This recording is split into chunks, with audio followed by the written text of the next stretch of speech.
Video games explode in popularity and then die all the time. Some of the biggest titles from years ago have faded to mere memories we all occasionally look back on when reminiscing with friends. But Pokémon GO has seemingly cheated death, continuing its reign of popularity over 6 years after launch. Today we look at several significant updates that kept this game alive all this time. And one of Pokémon GO's most significant features ever added, and the one that I'm most addicted to, are raid battles. Raids were released in June of 2017 and set the game on a new course. Instead of walking around and catching Pokemon all by yourself, hoping rare ones might spawn around you, you could join up with friends and local community members to simply battle and catch the rare Pokemon. It was a massive W of an update for both individuals and communities. For communities, it gave people the first ever real strategic reason to meet up in the real world and cooperate in-game. And for the entire player base, it was a brand new thing to do, a whole new way to capture Pokemon, and rare Pokemon at that. When this feature launched, it was so exciting it had us literally sprinting for Snorlax raids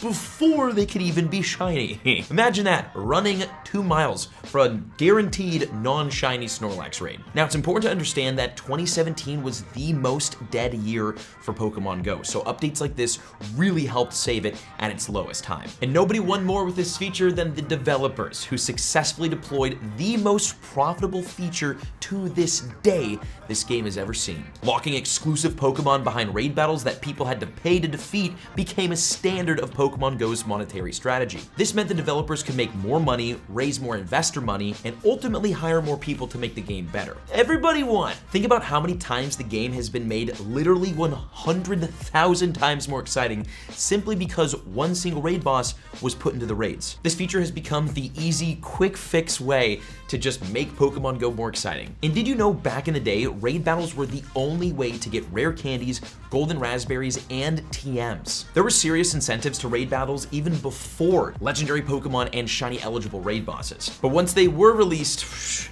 goodbye old Pokemon GO. Want a new legendary Pokemon? Raid. Want a regional you don't have? Raid. Want a shiny unknown? Raid. This has become one of the biggest and most exciting parts of each and every Pokemon GO update and live event. Even community days now have raid-specific features after the calm day is over. We all want to see what the next raid boss will be, and the game feels slower when they suck. I don't think anybody gets excited over a non-shiny legendary anymore, unless it's like super game-breakingly good. The effects that raids have had on Pokemon GO cannot be understated and will be felt until the end of time. They are Pokemon GO's greatest addition. Another feature that was absolutely game-changing and needed was Appraisal. It's always kind of fun talking about the old Pokemon GO Appraisal because I know for a fact that you, me, and everyone watching has definitely transferred at least 500% of the perfect Pokemon because of the OG Appraisal systems. It took Pokemon GO 3 years to release the Pokemon Appraisal system we all know and love today. And it did something huge for the game.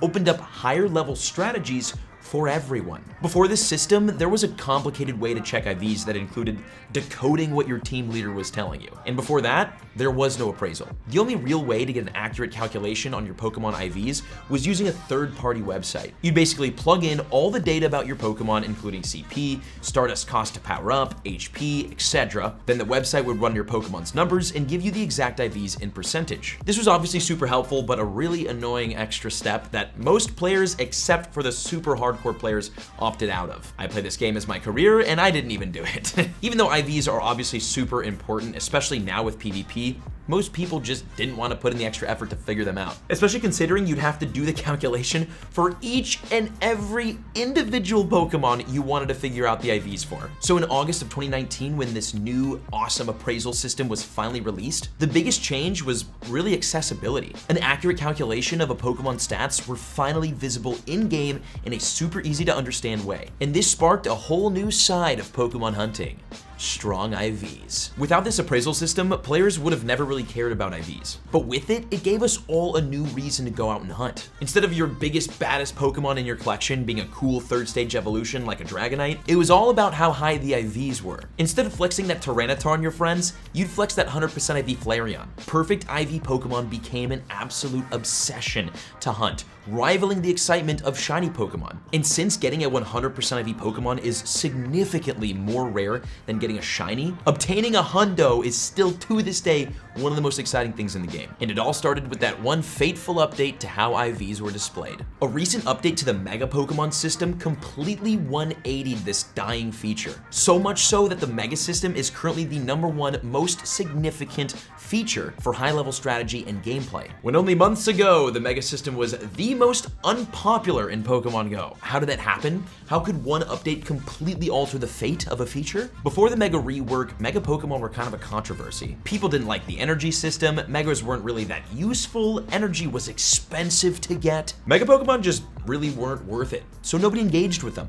It was literally a dead feature. But in April of 2022, the developers revealed their new plan. It was a complete rework of the system, the most significant rework we've ever seen to a feature ever. Now, Mega Pokemon would be easier to defeat, their energy easier to obtain, and they'd be more efficient. And there was a new concept introduced called Mastery. The more you Mega evolve a single Pokemon, the more perks it unlocked. Perks include cheaper Mega evolutions, quicker energy cooldown times, more XP, candy, and XL candy for catching same type Pokemon as your Mega. This was massive and literally changed Pokemon GO's high-level strategy playbook. Previously, nobody really used Megas. Now you have to. The reason why is because of one significant thing: XL candies. XL candies are Pokemon GO's most sought after and valuable resource after Stardust. And by leveling up a Mega to max level with this new Mastery system, you get a 25% chance of getting an XL candy every time you catch a Pokemon that is the same type as your active Mega. Getting a max level Mega and catching Pokemon of its typing while having it evolved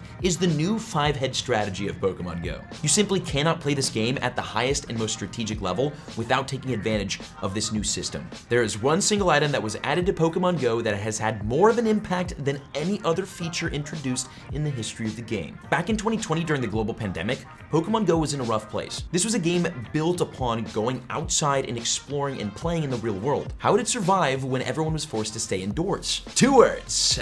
Remote raids. During April of 2020, we saw one of the most significant changes Pokemon GO has ever seen. Instead of players having to go outside to battle down raids, they could do them comfortably from their own homes, or anywhere in the world really. This made Pokemon GO easily playable from home for the first time ever. No more hopping in your car and driving to a raid. All you had to do to get your favorite shiny legendary was buy the Raid Pass bundle, pop down on your couch, and get grinding. This opened up all new sorts of possibilities for the game and the players, for content creators like myself, and for the piggy bank of Niantic, the developers. For starters, remote raids helped reignite the fun hunt aspect of Pokemon GO for a lot of people. Even without a pandemic, being able to play your favorite games from the comfort of your house is kind of the industry standard for gaming. So for Pokemon GO to have that with one of its most popular features meant a lot of people coming back and enjoying the game again. Even several massive streamers and YouTubers who previously quit Pokemon GO we're back grinding. And speaking of content creation, remote raids made making content during the pandemic